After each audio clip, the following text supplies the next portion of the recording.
Hello folks, Alex here. This is Alex Unabridged. This is my TBR for January.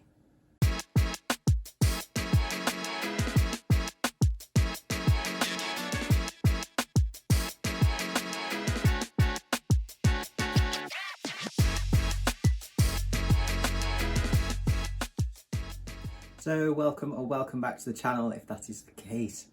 Yes, first TBR for 2024 today. So yes, quite a bit to get through. I don't know what all of the books are going to be on this because we have some random choices that I will do as I film and some others that I will decide on based on what the random choices were, if that makes sense. If you haven't watched my plans for 2024 reading etc video that explains more about what I'm doing here, then do check that out, link in the description.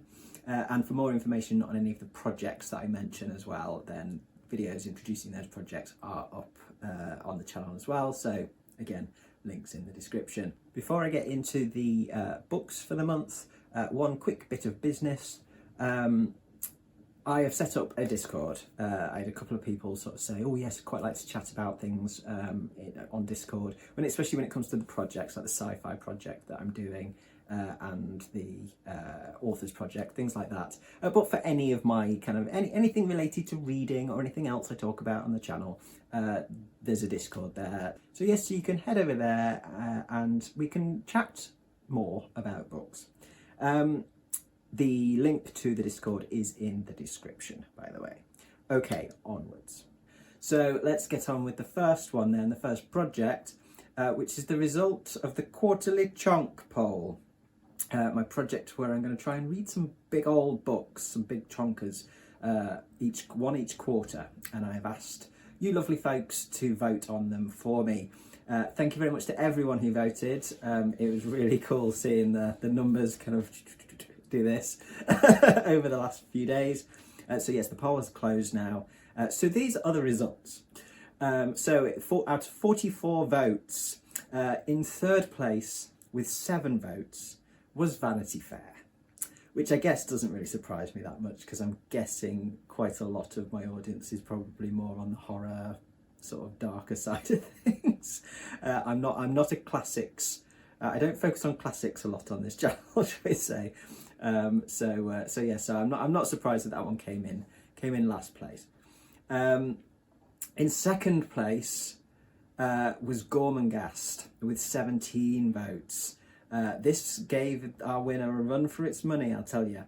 So Gormenghast being in second place will go back in to the poll for quarter 2. So if yours was one of those votes, you will get another chance to get me to read it in March when I do the poll for that.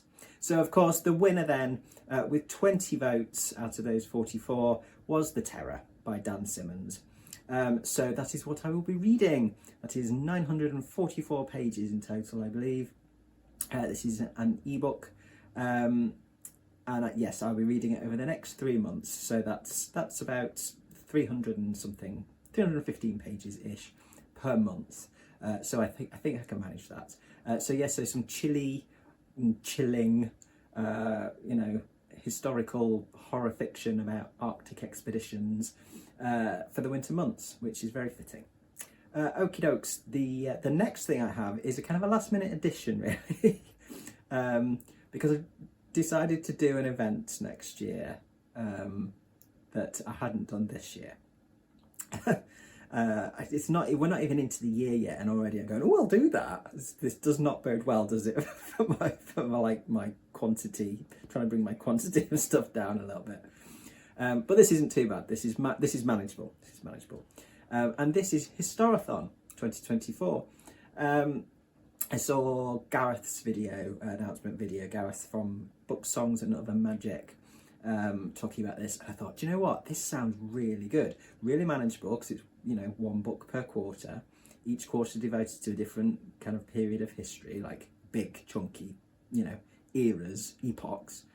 And I thought, do you know what? Actually, that would be a really good kind of thing to put in for something completely different from what I usually read, and to help me get back into non-fiction a little bit, because this last year I've really dropped off on my non-fiction reading. And it'll just spur me to read some different stuff, just a little bit throughout the year. So I will have a little video out on Tuesday just to chat about my kind of, thoughts, plans, etc. on what I might want to look at for Historathon, and to kind of, see if anybody can suggest any good books for the kind of the events in history that I'll potentially be looking at. But the first one, which I'll discuss today, is prehistory up until 500 AD. That's the first chunk for quarter one. And I will be reading The Rise and Fall of the Dinosaurs by Steve Broussat. I saw this on Troy's channel, Troy Truddup, in his, I think it was in his top 10 reading experiences of 2023. I thought, well, that sounds quite interesting. And then I happened to be on Audible, just browsing, and Audible decided to go, oh, you might like this, in this section of, you might like this. Don't know why, got Jurassic Park in there, maybe that's what it is. Maybe I've got one or two other prehistory books in there. Yeah, it pushed it at me. So I was like, well, why not? I've got a couple of credits left to spend by the end of the year. So I picked it up and said, that is what I will be reading for the first quarter. So this is kind of a new look, essentially, at what happened to the dinosaurs. I've not read anything or, kind of learned anything educational, should we say, about dinosaurs since I was a teenager, I should think. Everything I've seen has been, Jurassic Park type stuff. It's all been fiction with dinosaurs. So it sounds really good, and should be. I've listened to a bit of the audio sample, and it sounds like it's read with a good amount of energy. So fingers crossed that one will enthrall and educate. Okay then, back into my my projects. So first of all then, sci-fi for the somewhat hesitant project. We are starting off, of course, with the prelude month for this, which is some YA, just to ease me in to the sci-fi before we get into some of the hefty stuff. So the first one this month then is Grasshopper Jungle by Andrew Smith. And the blurb for this is, in the small town of Ealing, Iowa, Austin and his best friend Robbie have accidentally unleashed an unstoppable army. An army of horny, hungry, 6-foot-tall praying mantises that only want to do two things. This is the truth. This is history. It's the end of the world and nobody knows anything about it. Described as funny, intense, complex and brave, Grasshopper Jungle is a groundbreaking, genre-bending, coming-of-age stunner. So yes, I really am looking forward to getting into this. I really like the cover as well. It's very, very minimalist, but I really like it. So yes, should be a good, fun one to start off with. Yes, that's the first. So the second one for the science fiction YA reading this month is The Girl Who Broke the Sea by A. Connors, which will be an ebook. So the blurb for this is, after she gets kicked out of school for a destructive behaviour, Lily agrees to an unusual fresh start, going with her mum to live at Deep Haven, an experimental deep sea mining rig and research station located at the bottom of the ocean. Lily instantly regrets her decision. Claustrophobic and isolated, it's hardly her idea of home. Turns out Deep Haven has problems of its own. The head scientist, they quickly learn, has disappeared, just as he was on the brink of a shocking discovery. In the darkness of the deep, something is stirring, something dangerous, and it's calling out to Lily. It's very intriguing, this one. This one was a complete impulse buy when I saw it in a daily deal, but yeah, so it certainly hooked me with its blurb, so we'll see if it lives up to my expectations. Okay then, on to my other project, which is my author's project, which is My Month With. And January, I'll be spending the month with Mr. Ira Levin. 2 books of his. So the first one is The Stepford Wives. The blurb says, the women of Stepford are not all that they seem. All the beautiful people live in idyllic Stepford, Connecticut, an affluent suburban Eden populated with successful, satisfied husbands and beautiful, dutiful wives. For Joanna Eberhardt, newly arrived with her husband and 2 children, it all seems too good to be true, from the sweet welcome wagon lady to all those cheerful, friendly faces in the supermarket checkout lines. But beneath the town's flawless surface, something is sordid and wrong, something abominable, with its roots in the local men's association. And it may already be too late for Joanna to save herself from being devoured by Stepford's hideous perfection. I can't wait to read some more Ira Levin after Rosemary's Baby. I am chomping at the bit. So that's the first one that I will be reading. And then the second one is The Boys from Brazil, which I know very little about. The Stepford Wives, I've seen like the modern film with like Matthew Broderick and Nicole Kidman. This, I don't know what to expect with this. So the blurb for this is, in this classic thriller, Ira Levin imagines Dr. Joseph Mengeler's nightmarish plot to restore the Third Reich. Alive and hiding in South America 30 years after the end of the Second World War, Mengele gathers a group of former colleagues for a sinister project, the creation of the Fourth Reich. Aging Nazi hunter Yakov Lieberman is informed of the plot, but before he hears the evidence, his source is killed. Spanning continents and inspired by true events, what follows is one of Levin's most masterful tales, both timeless and chillingly plausible. So, sounds really interesting. And, you know, he can definitely write some thrilling stuff, some suspenseful stuff, from, you know, in terms of what I know from Rosemary's Baby. So yeah, I can't wait to read some more Ira Levin, and that's why he's first up in January. So then we come to the 2 random picks for the month. First one then, digging through the trash, some trashy reading, probably some trashy horror, but there are a few other bits in here, and this will be picked out of my trash bin. This is full of paper with book titles written on it. So let's have a dig around and grab some trash.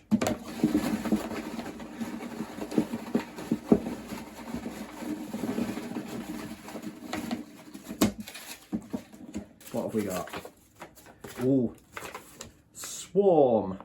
I shall go and get the book. Okay then, so yes, that is The Swarm. I was obviously doing shorthand when I wrote the titles on those papers. The Swarm, which is a novel by Arthur Herzog, and this is a novelisation, I think, as well. It's the sensational new Irwin Allen production from Warner Brothers. So yes, I think this is the novelisation of The Swarm, or it was, you know, kind of at the same time as. So this is the blurb. This was the beginning, barely noticed. Only a few scientists felt the first stirrings of terror. But then the death toll began to mount, and terror erupted into national panic as great swarms of savage bees, deadly killers, blotted out the sun as they spread across America. Now, with the Empire State Building black with bees, a crack team of scientists desperately race against time to fight an enemy they can only partly comprehend. So, peak trash, really.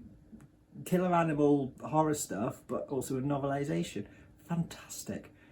Yes, I'm definitely looking forward to that. Okay, and then the second of the random picks is The Wheel Decides. So I will pop the wheel up on screen and we'll give it a spin.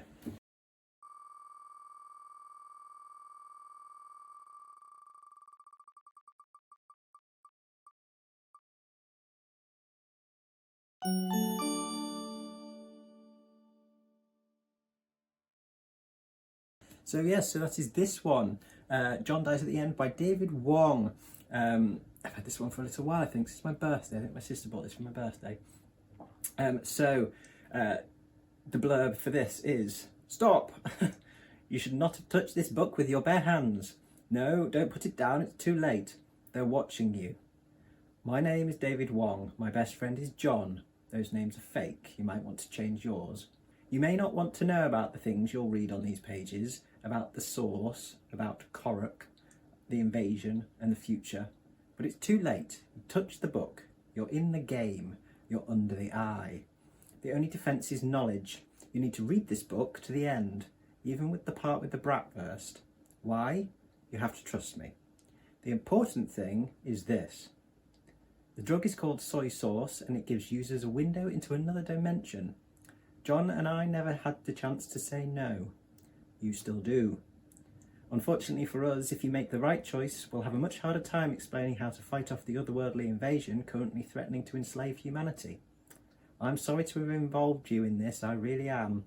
But as you read about these terrible events and the very dark epoch the world is about to enter as a result, it is crucial you keep one thing in mind. None of this is my fault. So I can glean a few things from that, mostly that it's going to be very silly. Yeah, that's perfect for the January dark winter months when my gloom, my mental gloom can, creep in again. Something very silly will be just the ticket. So excellent. Right then, so the last two books on the list are what I'm calling dealer's choice. So they're just what I decide based on, kind of what I've got out of the random choices, and kind of, making sure I'm not reading too many really long things, because that's quite long. That's like coming up for 500 pages. So we'll pick a couple of others. So I will consult my nerdy spreadsheet of bookish joy, where I have everything locked, with page numbers and all of that as well. So I can quickly dip in and find something. I will go straight to the top priorities list, which are basically the books that I have on my, most want to reads for the Read What You Own challenge. And let's have a look then. I've not got any audiobooks yet this month, so let's have an audiobook. Oh, it's got to be this one, Holly, Stephen King. Stephen King's newest. I've been trying to get to that since it came out in September. So that's happening. So Holly by Stephen King is the first of the dealer's choice. And then the second one, let's have a look at a short one. Let's go with Come Closer by Sarah Gran, which will be an ebook, and that's like a couple of 100 pages, so that's doable. So yes, a story of possession that I very much like the look of. Again, one that I've been wanting to get to for quite some time. So those are all the books, the novellas and the novels, and the non-fiction for the month. I am also going to try and read a comic each month, and for January I've picked this one, Kingdom Come, by Mark Waid and Alex Ross. I think I got this for my birthday as well. I love Alex Ross's artwork, absolutely love it. Just beautiful, beautiful stuff. I can just sit and pore over this. But this will be a quick read, this one, because it's a comic for me. But yeah, so I will have something nice to dip into when I've not got the brain space for lots of text, to have to process lots of text. I can just fill my eyeballs with pretty artwork and some great superhero story. So that is it then. That is my TBR for January. Plenty to keep me out of trouble. So do let me know in the comments, as always, if you've read any of these books, what you think of them. If there's anything that you see in here that you also want to read and want to read along or do an actual buddy read, then again, let me know. I'm always up for that. So I think that is it from me today. Thank you very much for watching, folks. As always, if you enjoyed this video, please do consider giving me a like and subscribe for further bookish ramblings coming soon. But from me, for now, that's ta-ra.